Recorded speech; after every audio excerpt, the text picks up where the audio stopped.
tout mouillé.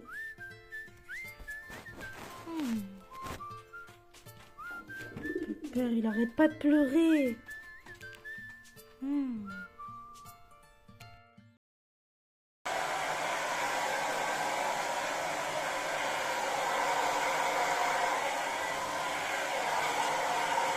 Je suis dans ma 5e semaine de grossesse, donc la 7e semaine d'aménorrhée. C'est dur. C'est dur. Là, concrètement, là, comment je me sens, j'ai mangé un peu. J'ai mangé un petit bout de pain, comme ça. Une petite tartine avec du beurre salé, une tranche végé fumée. Je crois que c'est fumé. Et un concombre, un gros concombre aigre doux. Je pense que ça me suffit à me caler un peu pour que j'ai un peu moins la nausée, mais j'ai quand même j'ai quand même la nausée. Pas au point de dégueuler, mais j'ai la nausée, j'ai le ventre dur, j'ai la bouche j'ai la bouche qui salive. Je suis épuisée.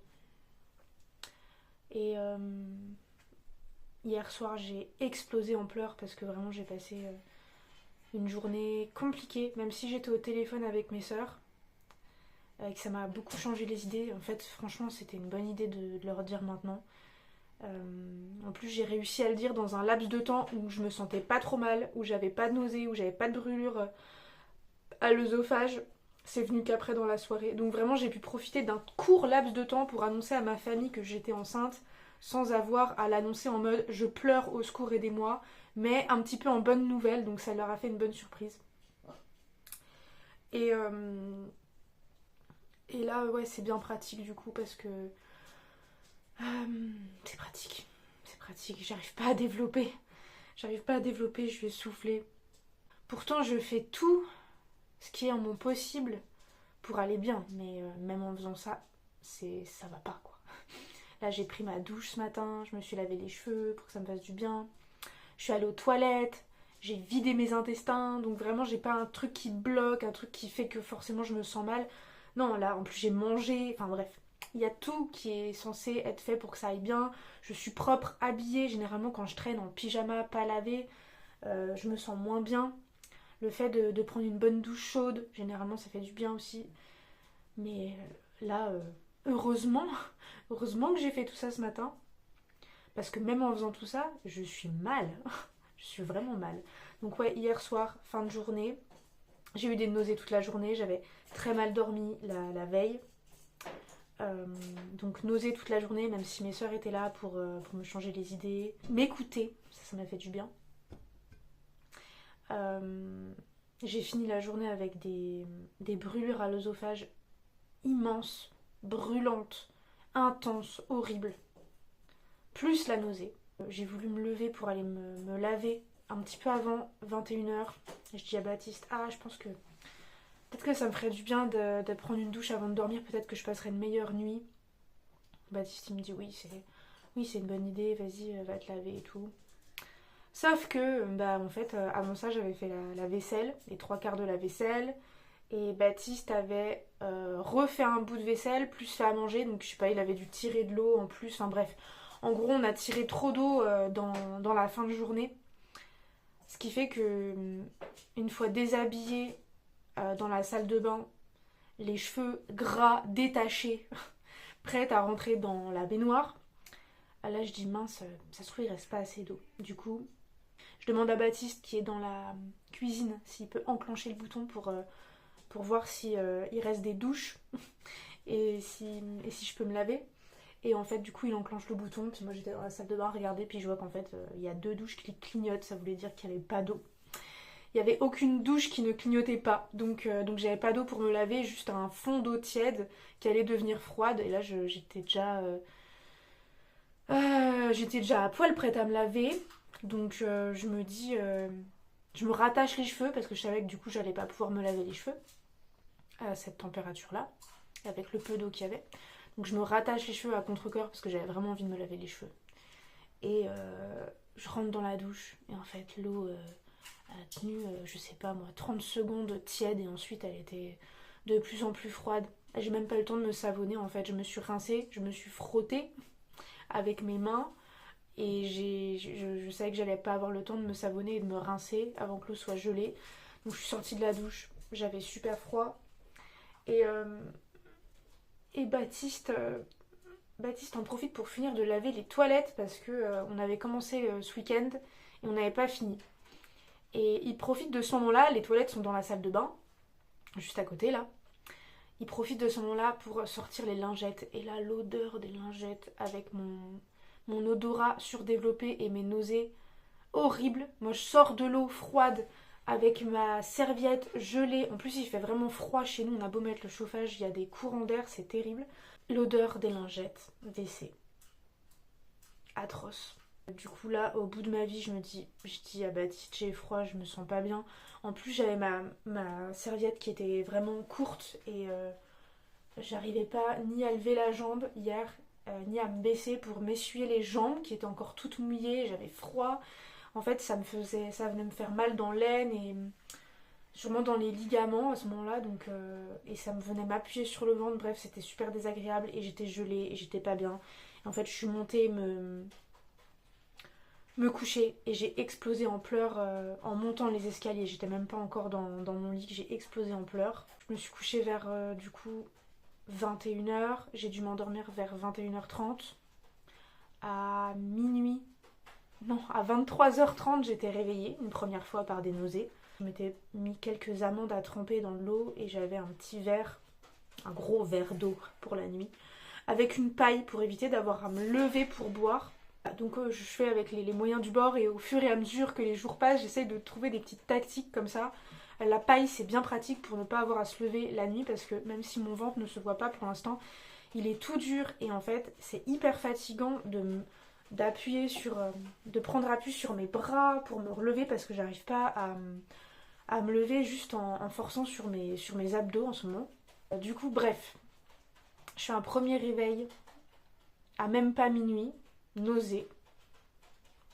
Je me rendors, je me réveille à 1h, pareil, à 2h, pareil, à 3h, pareil, à 4h, pareil, et là, envie de pipi, donc je me lève pour aller faire pipi. Et quand je me recouche, impossible de me rendormir jusqu'à 5h45, 6h, le réveil de Baptiste sonne. Vers 6h30, il revient me voir un petit coup et il me remplit mon verre d'eau. Vraiment, Baptiste est un amour en ce moment. Il est adorable et heureusement qu'il est là et je fais que le remercier. Même si de temps en temps, voilà, je fais un bout de vaisselle, j'arrose les plantes, je fais ce que je peux. J'ai l'impression qu'il en fait beaucoup plus que moi, ou en tout cas, il fait beaucoup plus de choses que moi je faisais avant. Et donc, ça doit lui faire bizarre. Il n'en faisait pas autant avant, même s'il faisait déjà. C'est lui qui faisait principalement la vaisselle quand même. Et c'est aussi lui qui sort les poubelles. Et c'est souvent lui qui va à la boîte aux lettres aussi. Mais bref, là ouais, il fait quand même plus de choses. Il fait à manger plus souvent.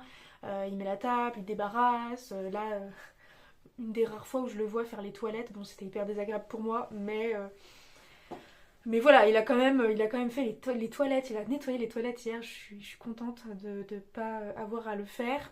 De toute façon, je crois que ce serait trop compliqué avec l'odeur. Peut-être qu'il faudrait, à la rigueur, si je nettoie les toilettes, il faudrait que je les savonne avec mon shampoing, parce que je supporte l'odeur de mon shampoing, mais les odeurs de produits nettoyants, de nettoyants ménagers en ce moment, c'est pas possible.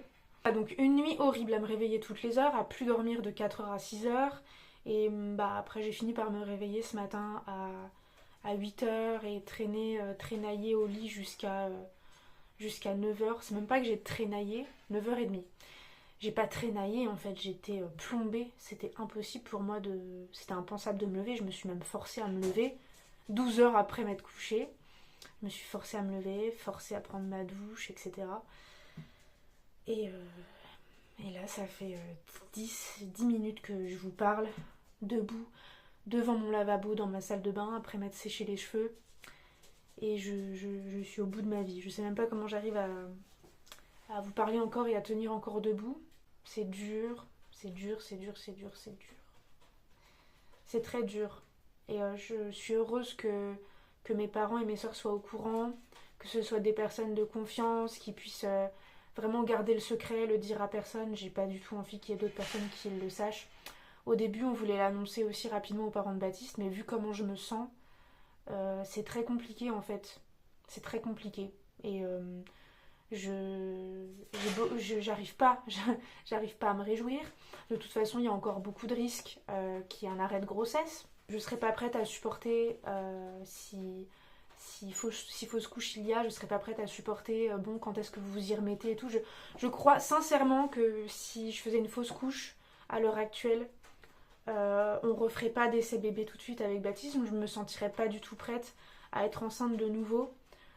Pour l'instant, ce qui me passe par la tête, c'est qu'est-ce qui t'a pris, Salomé, de vouloir expérimenter ce que c'était que la grossesse dans ton corps. Pourquoi t'infliger ça? Finalement, je me dis que je subis pour l'instant. Je subis parce que j'ai envie qu'on ait une famille avec Baptiste, mais c'est tout.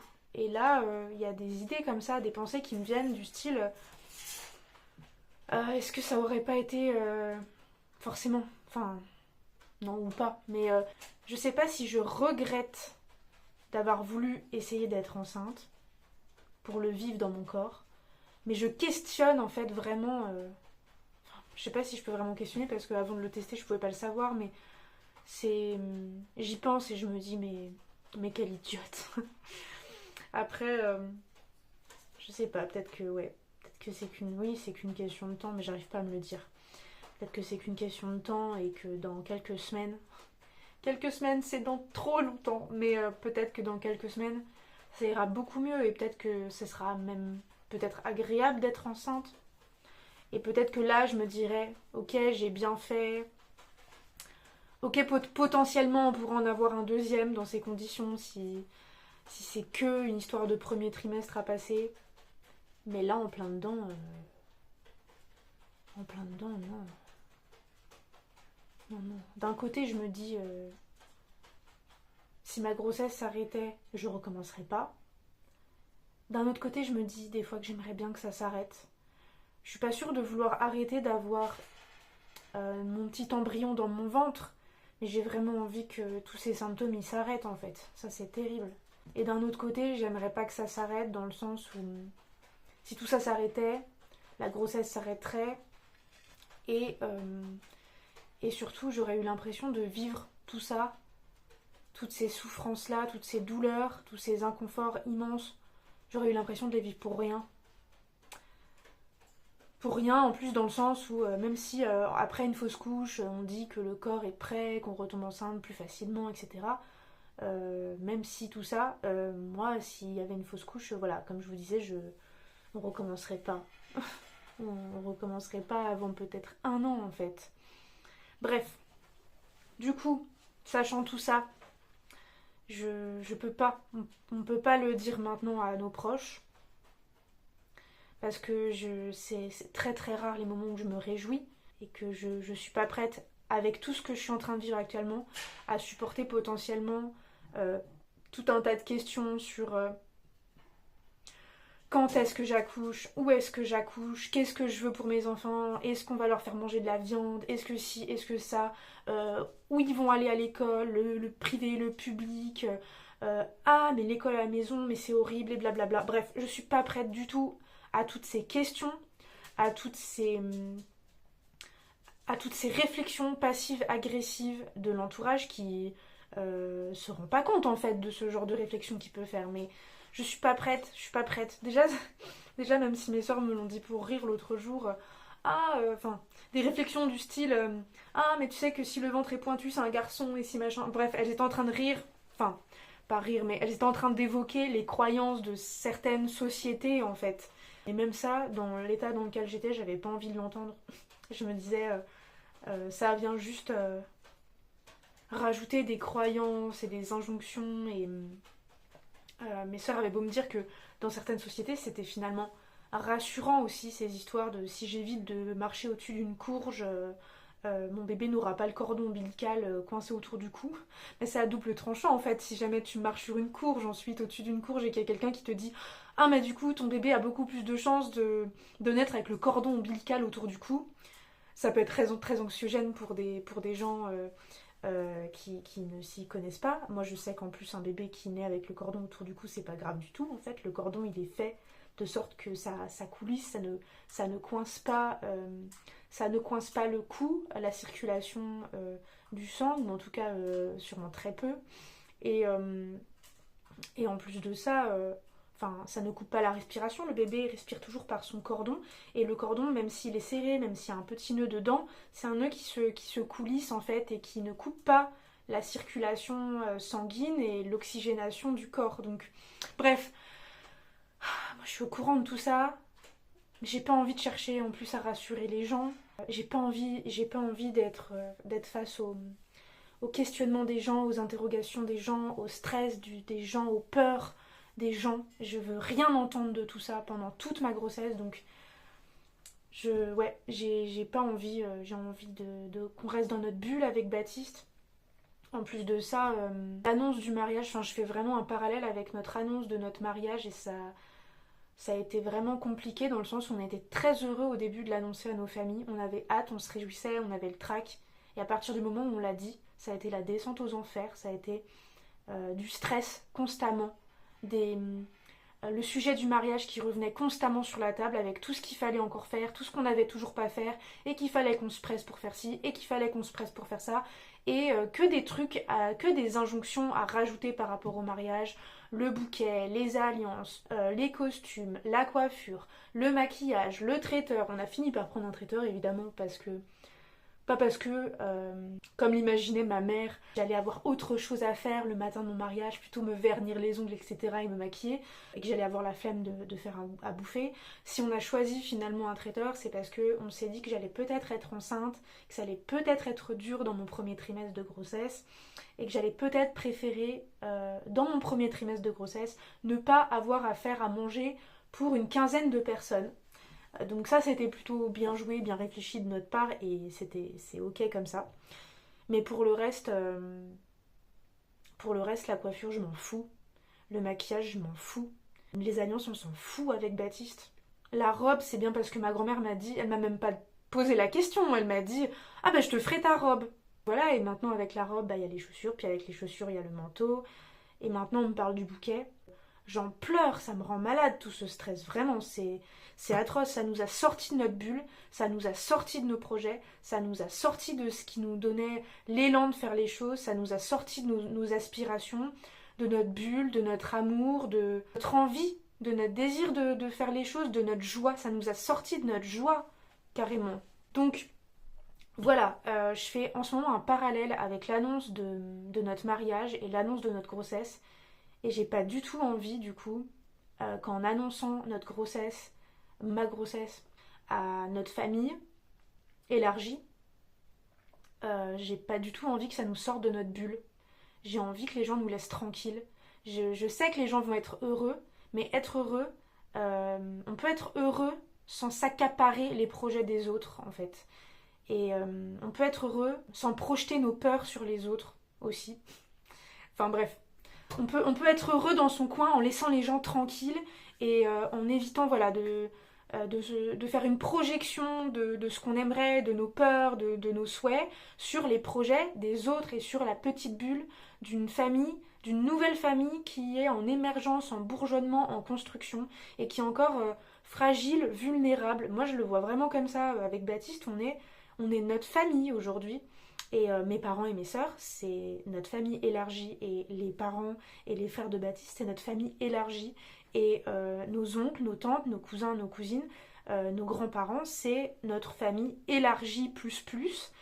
Et nous, on a avant tout besoin, et Baptiste le ressent aussi comme ça, on a avant tout besoin de faire notre petite bulle, de discuter sur ce qu'on veut, sur nos projets, de passer du temps ensemble, de conscientiser tout ça, parce que même là, en l'ayant annoncé récemment à mes parents, vraiment parce que je me sens pas bien en ce moment et que j'ai besoin de soutien, Et pas tant pour leur annoncer finalement une bonne nouvelle que juste une nouvelle que j'ai besoin d'eux et j'ai besoin de leur aide. Déjà, je voulais pas leur annoncer le jour même. C'est vraiment Baptiste qui m'a chopé, qui m'a tiré par la peau du cul en mode aujourd'hui, là maintenant, on va chez tes parents, on va leur dire. Parce que t'en as besoin. Et moi j'étais là en mode non mais on peut pas attendre les 6 mois. De toute façon j'ai pris 10 kilos. Les gens ils verront pas que je suis enceinte. Tu vois, j'étais dans cette envie là de prolonger ce moment juste où c'est entre nous et juste entre nous. Même si bon, ça me soulage d'un gros poids que mes sœurs qui sont là pour m'écouter et me téléphoner. Ça me soulage que mes sœurs soient au courant. Je sais plus ce que je disais. Je sais plus. Je me rappelle de ce que je disais. Je disais que c'est beaucoup trop tôt pour annoncer, en tout cas c'est beaucoup trop tôt pour nous, pour moi, d'annoncer ma grossesse à notre entourage. Parce qu'en fait j'ai pas envie d'annoncer quelque chose dont j'ai du mal à prendre conscience pour le moment et dont on a du mal à prendre conscience pour le moment avec Baptiste. J'ai envie de pouvoir annoncer quelque chose à nos proches dont on a pleinement conscience, nous, avant tout. J'ai pas envie que les gens autour de nous aient plus conscience de ce qui va nous arriver, de notre projet, de mon état euh, enceinte. J'ai pas envie que des gens soient plus conscients que je suis enceinte que moi, en fait. Voilà, c'est ça que je voulais rajouter. Et je vous laisse ici maintenant. Il est quelle heure? Comment je peux voir l'heure sur mon téléphone? Il est 11h05. Je pense que mes sœurs vont pas tarder. À mon avis, elles vont arriver vers midi 15. Elles venaient me rendre visite à la base. Elles m'ont proposé de venir manger. Et en fin de compte, elles allaient faire des courses avant. Et je leur ai demandé si je pouvais venir en course avec elles, du coup. Je me suis dit que ça me changerait les idées, que ça me permettrait de passer moins de temps toute seule à l'appartement et que ça me permettrait euh, de marcher, de faire quelques pas dehors un petit peu. Parce que enfin, je dois me forcer à sortir un petit peu. Et pourtant, euh, et pourtant aujourd'hui il fait très froid, et pourtant il pleuvine, et pourtant, ouais, par moments il pleut bien fort et il y a beaucoup de vent.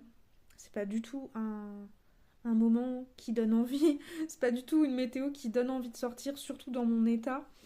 Mais ouais, je pense que ça me fera du bien. Au mieux, ça me fera du bien de sortir un petit peu et de marcher. Au pire, ça me fatiguera et peut-être que je dormirai mieux cette nuit.